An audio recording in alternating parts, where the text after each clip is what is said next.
Kita ke berita terakhir Tribuners, Embile K dari singkong beracun jadi oleh-oleh favorit bernilai ekonomi tinggi.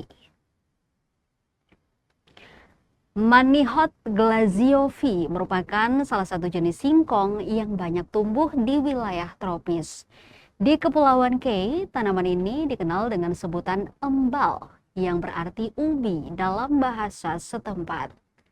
Selain menjadi sumber karbohidrat, embal juga mengandung zat beracun sianida. Namun, masyarakat K telah lama memiliki pengetahuan tradisional untuk mengolahnya agar aman dikonsumsi. Sam, pedagang oleh-oleh khas K, menjelaskan bahwa proses pengolahan embal dimulai dari pengupasan dan pemarutan. Setelah itu, parutan ubi dimasukkan ke dalam karung dan dijepit serta ditindis menggunakan kayu dan batu selama 3 hingga 4 jam untuk mengeluarkan cairan beracun. Tak hanya aman, embal juga memiliki nilai ekonomi bagi masyarakat lokal. Sam melalui lapaknya Didfatnim di Pasar Lodar El,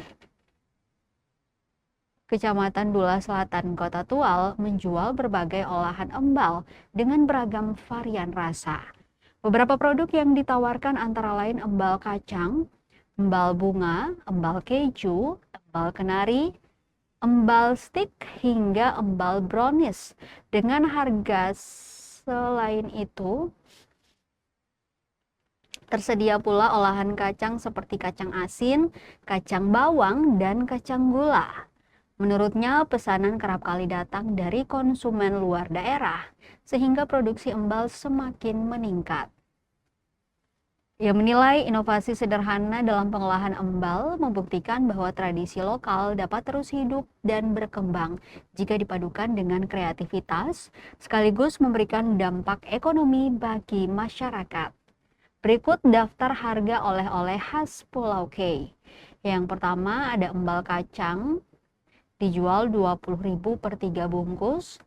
Lalu ada embal bunga 10.000 per bungkus, embal keju 25.000 per mika, embal kenari 25.000 per bungkus, embal stik 25.000 per bungkus, embal brownies 25.000 per bungkus.